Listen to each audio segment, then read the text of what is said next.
Chase online match রেকর্ডিংয়ে আপনাদের সবাইকে স্বাগতম। তো আজকে একটি খুবই ভালো ম্যাচ রেকর্ড করতে পেরেছি। তো চলুন আজকের সরাসরি ম্যাচে চলে যাওয়া যাক। তো ইতিমধ্যেই ম্যাচ শুরু হয়ে গিয়েছে। প্রতিপক্ষ হোয়াইট পিস নিয়ে এবং আমি ব্ল্যাক পিস নিয়ে শুরু করব। হোয়াইট পন D4 মুভের মাধ্যমে শুরু করেছে, আমি ব্ল্যাক পন D5 এর মাধ্যমে শুরু করলাম। এবার দেখা যাক পরবর্তী মুভে সে পনকে আরেকটি পন দিয়ে ডিফেন্স করেছে। আমি একটি পন পুশ করে রাখলাম, কারণ আমার নাইট ডেভেলপ করলে যেন সে আমার নাইটকে পিন না করতে পারে, এর জন্য সে আরেকটি নাইট ডেভেলপ করেছে। আমি আরেকটি একটি নাইট ডেভেলপ করে নিলাম। তো সে সাদা স্কোয়ারের যে বিশপ রয়েছে সেটিকে ডেভেলপ করে ফেলেছে ইতিমধ্যে। আমি আমার পনটিকে আর একটু সাপোর্ট দিব, কুইনের সাপোর্ট এবং পনের সাপোর্ট। সে পন পুশ করে আমার পনকে অ্যাটাক করেছে এবং চ্যালেঞ্জ করেছে। আমি চ্যালেঞ্জ অ্যাকসেপ্ট করব, আমি তার পনটিকে ক্যাপচার করে নেব, নয়তো বা পরবর্তীতে সমস্যা হবে। তো যাই হোক, আমি পন ক্যাপচার করেছি। সে তার সাদা স্কোয়ারের বিশপ দিয়ে আমার পনটিকে রিক্যাপচার করেছে। আমি আমার নাইটকে B4-এ মুভ করেছি। সে নাইটকে অ্যাটাক করেছে তার পন পুশ করে। এবার নাইটকে নিয়ে চলে আসতে হলো আমার D5-এ।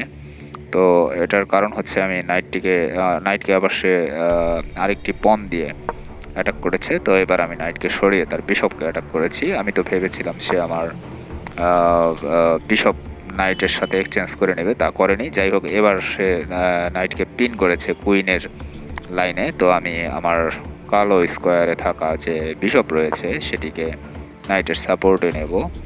তো দেখা যাক সে কি করে। সে আমার নাইটকে ক্যাপচার করে নিয়েছে। আমি তার বিশপকে আরেকটি নাইট দিয়ে রিক্যাপচার করলাম। এবার তার সে কুইন মুভ করে এনেছে D3-তে। আমি তার সাদা স্কোয়ারে থাকা বিশপটি আমার নাইট দিয়ে এক্সচেঞ্জ করে নেব, কারণ বিশপটি আমার জন্য একটি সমস্যা তৈরি করবে বলে আমার মনে হচ্ছে। দেখুন, এই অবস্থায় তার দুইটি নাইট রয়েছে আর আমার দুইটি বিশপ রয়েছে। আমার নাইট নেই আর তার বিশপ নেই। এই অবস্থায় সে কুইন দ্বারা আমার একটি পনকে অ্যাটাক করেছিল। আমি রুক দ্বারা সেই পনটিকে ডিফেন্স করেছি। এবার কুইন দ্বারা সে আমার আরেকটি পনকে অ্যাটাক করেছে। আমি ক্যাসলিং করে নিলাম, একই সাথে আমার পনটিকে সেভ করে নিলাম। তো সে তার আরেকটি নাইট ডেভেলপ করে নিয়ে এসেছে। তো যাই হোক, আমি এবার আমার যে কালো স্কোয়ারে থাকা বিশপ রয়েছে সেটিকে মুভ করেছিলাম। সে নাইটকে আমার বিশপের সামনে এগিয়ে দিয়েছে। আমি তার নাইটকে ক্যাপচার করে নেব, কারণ তার মতিগতি আমার কাছে ভালো মনে হচ্ছে না, কেননা সে আমাকে চেকমেট করবে এরকম তার প্ল্যান মনে হচ্ছে আমার কাছে। আমি তাকে একটি ডিসকভার অ্যাটাক করার চেষ্টা করব। তার পনটি ক্যাপচার করেছে, আমি কুইন দ্বারা তার পনকে রিক্যাপচার করব। তো এই অবস্থায় যাই হোক, দেখা যাক সে কী করবে। হ্যাঁ, সে ক্যাসলিং করে নিয়েছে। সে বুঝতে পেরে গিয়েছিল যে পরের মুভে আমি আরেকটি তার পন B5-এ থাকা পনটিকে ক্যাপচার করে নিলাম। সে তার নাইটকে মুভ করলো। তো এই অবস্থায় আমি তার কুইনকে ডিসকভার অ্যাটাক করব। ডিসকভার অ্যাটাকটা আরও আগেই করা উচিত ছিল, কারণ এই ফাঁকা জায়গার মধ্যে এই অ্যাটাকটা আসলে কার্যকর হয় না। যাই হোক, আমি তার নাইটকে অ্যাটাক করেছি। সে নাইট নিয়ে এসেছে। ও মাই গড, সে আমাকে চেকমেট থ্রেট দিচ্ছে। অর্থাৎ এখান থেকে যদি আমি আমার সাদা স্কোয়ারের বিশপ সরিয়ে নেই তাহলে সে আমাকে চেকমেট করে দিবে। অতএব আমাকে এই লাইনে থেকেই আমাকে কিছু একটা করতে হবে। আমি তার রুককে অ্যাটাক করেছি বিশপ দ্বারা, সে আমার বিশপকে অ্যাটাক করেছে। দেখুন, এই অবস্থায় সে যদি আমার বিশপকে ক্যাপচার করে, আমি তার রুক ক্যাপচার করে নিলে সে চেকমেট হয়ে যাবে। অতএব আমি আমার যে একটি পন রয়েছে এই স্পাইলে, পনটি পুশ করে আমি তার নাইটকে অ্যাটাক করলাম। দেখা যাক এবার সে কী করে। তো এই অবস্থায় সে কী করবে, তার যে চেকমেট প্ল্যান সেটার থেকে সে পিছিয়ে গেল মনে হচ্ছে একটু।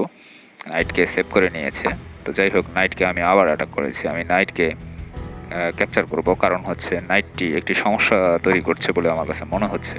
তো আমি নাইটটিকে আমার বিশপ দিয়ে এক্সচেঞ্জ করেই নেব, এটাই মনে হয় আপাতত আমার জন্য ভালো হবে। যাই হোক, আমি নাইট ক্যাপচার করেছি। এবার সে তার কুইন দিয়ে আমার বিশপকে রিক্যাপচার করেছে।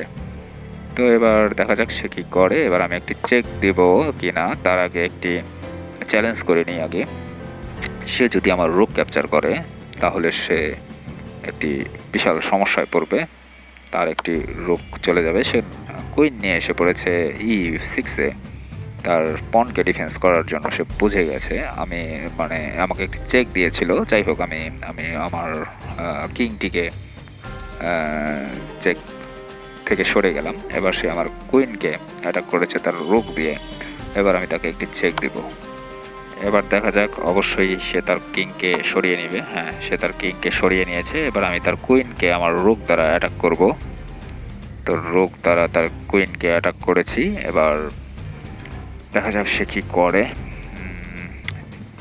সে আমার কুইনকে চ্যালেঞ্জ করেছে এক্সচেঞ্জের জন্য। আমি এই অবস্থায় এক্সচেঞ্জ করে নেব, কারণ এক্সচেঞ্জ করে নেওয়াটাই বেটার হবে। কারণ হচ্ছে এই পনটি আমাকে পরে সমস্যায় ফেলতে পারে, তাই আমি এক্সচেঞ্জ করেই নেব।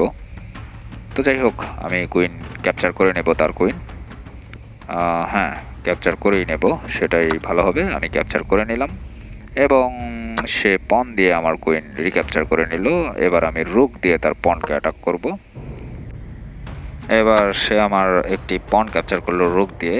সমস্যা নেই, আমি তার পনটিকে ক্যাপচার করে নেব, কারণ পনটি ভয়ঙ্কর হয়ে উঠছিল। সে এই অবস্থায় আরেকটি পন ক্যাপচার করে নিল, অর্থাৎ দুইটি পনের বিনিময়ে আমি তার একটি পন ক্যাপচার করেছি। একই সাথে আমি একই ফাইলে দুইটি রুক নিয়ে এসেছি। সে পন পুশ করেছে, সে বুঝতে পেরেছে যে সে ব্যাক র্যাঙ্ক মেট হতে চলেছে। তো যাই হোক, ভালো। তো আমি এবার তার সেই পনকে আমি তার রুক দিয়ে অ্যাটাক করব। আমার রুক কিন্তু একই ফাইলে রয়েছে, তো সে তার পনটিকে ডিফেন্স করলো। এবার আমি তার একই র্যাঙ্কে থাকা পন দুইটিকে একসাথে অ্যাটাক করেছি। সে তার রুক দিয়ে পনকে ডিফেন্স করেছে, আমি কিং দিয়ে তার রুককে অ্যাটাক করেছি। এবার সে রুক উপরে উঠিয়ে নিয়ে চলে গেছে, অর্থাৎ সেই ফাইলে আছে তার পনটিকে ডিফেন্স করার জন্য। এই অবস্থায় আমি পন পুশ করে তার রুককে অ্যাটাক করব। তো সে তার কিংকে এগিয়ে নিয়ে এসেছে, আমি তার রুককে অ্যাটাক করেছি পন পুশ করে। এবার দেখা যাক সে তার রুক নিয়ে কোথায় যায়। সে রুক নিয়ে সমানে সমানে এসেছে, আমি আবার আমার কিং দিয়ে তার রুককে আবার পুনরায় অ্যাটাক করব। তো এই অবস্থায় দেখা যাক কি করে। পুনরায় অ্যাটাক করেছি।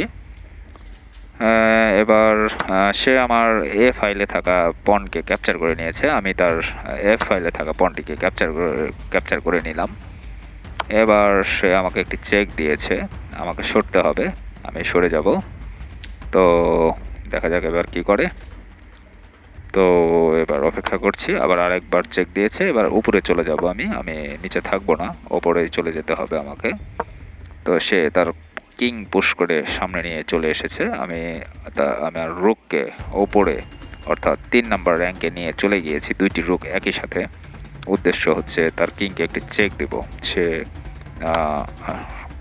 রুক পুশ করেছিল, বাট আমি তার পন ক্যাপচার করে তার কিংকে একটি চেক দিয়েছি। আমার এবার কিংকে আমি পুশ করলাম, কিংকে নিয়ে গেছি। সে আমার আরেকটি পন ক্যাপচার করে নিয়েছে।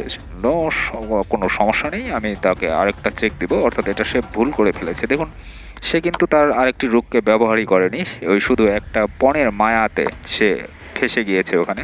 এবার তো তার চেকমেট হওয়া নিশ্চিত। তো আমি আমার কিংকে একটু ভিতরে নিয়ে চলে গেলাম। এবার দেখা যাক সে কী করে। সে আর কিছুই করার নাই, সে এবার চেকমেট। তো এটা সে মস্ত বড় একটি ভুল করে ফেলেছে, আর এই সাথে সে চেকমেট, সে ইতিমধ্যেই চেকমেট হয়ে গিয়েছে। তো দেখতেই পাচ্ছেন। তো আজকের ম্যাচ আশা করি আপনাদের ভালো লেগেছে, কারণ প্রতি আক্রমণ হয়েছে ম্যাচে। তো এই পর্যন্ত আজকের মতো, সবাই ভালো থাকবেন। সবাইকে সাথে থাকার জন্য ধন্যবাদ।